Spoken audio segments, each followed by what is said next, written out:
നിങ്ങൾക്ക് എപ്പോഴെങ്കിലും തോന്നിയിട്ടുണ്ടോ ഞാൻ എത്രയൊക്കെ ട്രൈ ചെയ്തിട്ടും കാര്യമില്ല, എനിക്ക് മുന്നോട്ട് പോകാനായിട്ട് സാധിക്കുന്നില്ല, സ്റ്റക്കായി പോവുകയാണ് എന്ന്?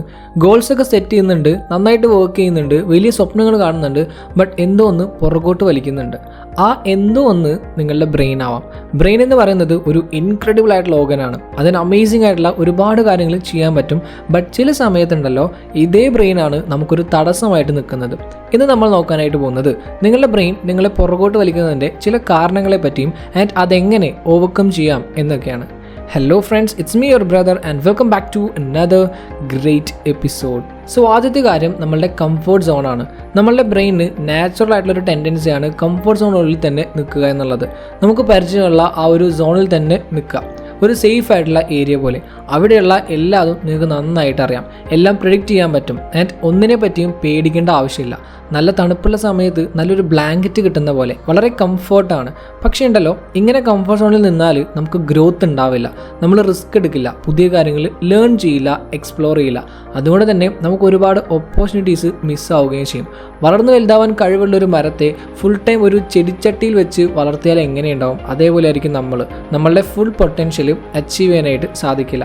ഇനി കംഫർട്ട് സോണിന് ഓവർകം ചെയ്യാനായിട്ട് അൺകംഫർട്ടബിൾ ആയിട്ടുള്ള കാര്യങ്ങൾ ചെയ്യാൻ തുടങ്ങാം. ആദ്യം ചെറിയ കാര്യങ്ങളിൽ നിന്ന് തുടങ്ങാം. ലൈക്ക് ഒരു പുതിയ ആളോട് സംസാരിക്കുക, ഒരു പുതിയ സ്കില്ല് പഠിക്കുക, എക്സെട്ര. ഓവർ ടൈം നിങ്ങളുടെ ബ്രെയിന് ഈ അൺകംഫർട്ടബിൾ ആയിട്ടുള്ള കാര്യങ്ങളോട് അഡാപ്റ്റ് ആവും. രണ്ടാമത്തെ കാര്യം ഫിയർ ഓഫ് ഫെയിലിയർ ആണ്. തോൽക്കുമോ എന്നുള്ള പേടി എന്ന് പറയുന്നത് നമ്മളുടെ സർവൈവൽ മെക്കാനിസത്തിൻ്റെ ഒരു ഭാഗമാണ്. നമ്മളുടെ ആൻസസ്റ്റേഴ്സിൻ്റെയൊക്കെ സമയത്ത് ഡേഞ്ചറസ് ആയിട്ടുള്ള സിറ്റുവേഷൻസ് വരുമ്പോൾ അതിനെ അവോയ്ഡ് ചെയ്ത് ജീവനെ രക്ഷിക്കാം. അതിനാണ് ഈ പേടിയൊക്കെ ഉണ്ടായത്. സോ ആ ടൈമിൽ പേടി നല്ലൊരു കാര്യമായിരുന്നു. പക്ഷേ ഇന്നത്തെ കാലത്ത് ഗുണത്തേക്കാൾ ഉപരി ദോഷമാണ് ഈ പേടി നമുക്ക് ഉണ്ടാക്കുന്നത്. നിങ്ങളുടെ മനസ്സിൽ ഫുള്ളി നെഗറ്റീവ് തോട്ട്സ് ആയിരിക്കും. ഞാൻ തോറ്റുവോ, എനിക്കതിനുള്ള കഴിവില്ല, ആളുകൾ എന്നെ കളിയാക്കില്ലേ, ജഡ്ജ് ചെയ്യില്ലേ എന്നൊക്കെയുള്ള തോട്ട്സ് ആയിരിക്കും. അപ്പോൾ നമ്മൾ പ്രൊക്രാസ്റ്റിനേറ്റ് ചെയ്യും, അല്ലെങ്കിൽ ചലഞ്ചസ് വരുമ്പോൾ അതിനെ അവോയ്ഡ് ചെയ്യും. ബട്ട് ശരിക്കും നമുക്ക് ഗ്രോത്ത് വേണമെങ്കിൽ ഫെയിലിയർ ഉണ്ടാവണം. ഫെയിലിയറിനെ അവോയ്ഡ് ചെയ്താൽ നമുക്ക് ഗ്രോത്ത് ഉണ്ടാവില്ല. സോ ഫെയിലിയറിനെ ഓവർകം ചെയ്യാനായിട്ട് ആദ്യം നിങ്ങൾ ഈ ഫെയിലിയറിനെ എങ്ങനെ നോക്കിക്കാണുന്നു എന്നുള്ളത് മാറ്റണം. ഫെയിലിയറിനെ നെഗറ്റീവായിട്ട് കാണാതെ പകരം ഒരു പുതിയ എക്സ്പീരിയൻസ് ആയിട്ട് കാണാൻ തുടങ്ങാം. ഓരോ ഫെയിലിയറും എന്തൊക്കെ വർക്ക് ആവില്ല എന്ന് നമ്മളെ പഠിപ്പിക്കുകയാണ് ചെയ്യുന്നത്. And that brings you closer to success. പിന്നെ മറ്റൊരു കാര്യം പെർഫെക്ഷൻ അവോയ്ഡ് ചെയ്യുക എന്നതാണ്. നമുക്കൊരിക്കലും പെർഫെക്റ്റ് ആവാൻ കഴിയില്ല. There is always A room for improvement. അതേപോലെ സെൽഫ് കമ്പാഷൻ പ്രാക്ടീസ് ചെയ്യാം.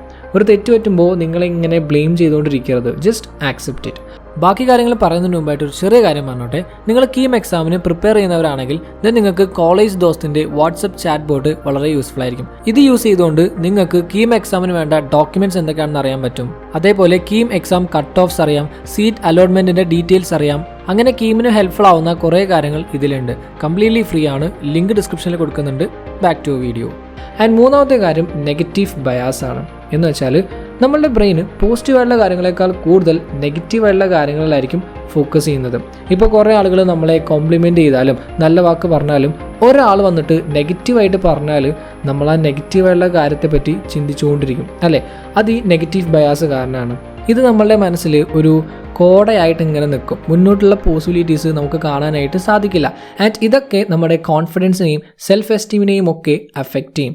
സെൽഫ് ഡൗട്ട് ഉണ്ടാവും. പോസിറ്റീവായിട്ടിരിക്കാനായിട്ട് ഭയങ്കര ബുദ്ധിമുട്ടായിരിക്കും.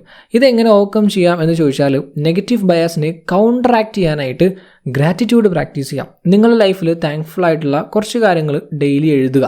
അത് പോസിറ്റീവായിട്ടുള്ള കാര്യങ്ങളിൽ ഫോക്കസ് ചെയ്യാനായിട്ട് നിങ്ങളെ ഹെൽപ്പ് ചെയ്യും. അതേപോലെ നെഗറ്റീവ് തോട്ട്സ് വരുമ്പോൾ അതിനെ ക്വസ്റ്റ്യൻ ചെയ്യുക. ഇത് ശരിക്കും സത്യമാണോ, അതോ നമ്മൾ വെറുതെ ചിന്തിച്ച് കൂട്ടുന്നതാണോ എന്ന് ചിന്തിക്കുക. Replace negative thoughts with positive affirmations. And അതേപോലെ പോസിറ്റീവായിട്ടുള്ള ആളുകളോടൊപ്പം സറൗണ്ട് ചെയ്യുക. ഒരു പോസിറ്റീവ് എൻവയോൺമെൻറ്റ് ക്രിയേറ്റ് ചെയ്യുക. ഇനി നാലാമത്തെ കാര്യം അനാലിസിസ് പാരാലിസിസ് ആണ്. ഒരു തീരുമാനത്തെ പറ്റിയിട്ട് കുറേ ഇങ്ങനെ ചിന്തിച്ചുകൊണ്ടിരിക്കുക, പക്ഷെ ഒന്നും ചെയ്യുന്നില്ല. ഇതിനാണ് അനാലിസിസ് പാരാലിസിസ് എന്ന് പറയുന്നത്. ചുമ്മാ ഇങ്ങനെ ഓവർ തിങ്കിങ് ചെയ്തുകൊണ്ടിരിക്കാം ആൻഡ് ആക്ഷൻ എടുക്കുകയില്ല. നമ്മളുടെ ബ്രെയിന് ഫെയിലിയറിനെ അവോയ്ഡ് ചെയ്യാനായിട്ട് മാക്സിമം ശ്രമിച്ചുകൊണ്ടിരിക്കുന്നുണ്ട് എന്നറിയാലോ. അതുകൊണ്ട് തന്നെ ഒരു കാര്യം ചെയ്യുന്നതിന് മുമ്പ് ഒരുപാട് ആലോചിക്കും, എല്ലാ പോസിബിലിറ്റീസും നോക്കും. ഇത് പെട്ടെന്ന് കേൾക്കുമ്പോൾ നല്ലതല്ലേ എന്ന് തോന്നും, ബട്ട് അവസാനമാകുമ്പോൾ നമ്മളൊന്നും ചെയ്യില്ല.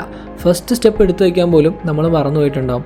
സോ ഇതെങ്ങനെ ഓവർകം ചെയ്യാം എന്ന് ചോദിച്ചാൽ ആദ്യം ക്ലിയർ ആയിട്ടുള്ള പ്രയോറിറ്റീസ് സെറ്റ് ചെയ്യുക. ഏറ്റവും ഇമ്പോർട്ടൻ്റ് എന്താണെന്നുള്ളത് മനസ്സിലാക്കിയിട്ട് അതിൽ ഫോക്കസ് ചെയ്യുക, അവിടെ എനർജി യൂസ് ചെയ്യുക. സോ ദാറ്റ് നല്ല തീരുമാനങ്ങൾ എടുക്കാനായിട്ട് നിങ്ങൾക്ക് കഴിയും. ഡിസ്ട്രാക്ഷൻസ് അവോയ്ഡ് ചെയ്യാൻ പറ്റും. അതേപോലെ ഓരോ ഡിസിഷൻസിനെയും ഡെഡ് ലൈൻസ് ഫിക്സ് ചെയ്യാം. ഇന്ന ടൈമിനുള്ളിൽ ഞാനിത് ചെയ്ത് തീർക്കും എന്ന് തീരുമാനിക്കുക. ഒരു ടൈം ഫ്രെയിം കൊടുക്കുക. ഒന്നും ചെയ്യാതിരിക്കുന്നതിനേക്കാൾ നല്ലത് എന്തെങ്കിലുമൊക്കെ ചെയ്യുന്നതല്ലേ. So take action. Okay, so that's of today. അപ്പോൾ ഇന്ന് നമ്മൾ നോക്കിയത് നമ്മളുടെ ബ്രെയിൻ നമ്മളെ പുറകോട്ട് വലിക്കുന്നതിൻ്റെ 4 കാരണങ്ങളും ആൻഡ് അതെങ്ങനെ ഓവർകം ചെയ്യണം എന്നൊക്കെയാണ്. അപ്പോൾ ഇന്നത്തെ എപ്പിസോഡ് നിങ്ങൾക്ക് എല്ലാവർക്കും യൂസ്ഫുൾ ആയി വിചാരിക്കുന്നു. അങ്ങനെയാണെങ്കിൽ like, share and follow for more. Have A great day.